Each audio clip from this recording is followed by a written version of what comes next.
Wamos Cruz, Rosmar, Awit the Vlogger, mga kung sino-sino pang mga sikat dyan na tumutulong kay Diwata.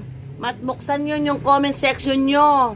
Mga message request nyo, doon daming humihingi ng tulong mga mahihirap na tao.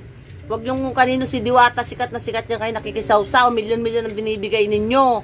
Magbigay kayo sa mahihirap. Ang dami nagtitext sa'yo, ang dami nagko-comment. Basahin nyo yon, ha? Ito guys, kain tayo ng barbecue dyan. Binili ko kay Hiwaga. Si Hiwaga, parang si Diwata din. Sikat na sikat si Diwata. Patuloy ang pagyaman ni Diwata. Alam niyo kung bakit. Kasi binibigyan siya ng mga malalaking vlogger ng pera. Mga malalaking vlogger na yan ng pera. Binibigyan nila lagi si Diwata. Mayaman na si Diwata.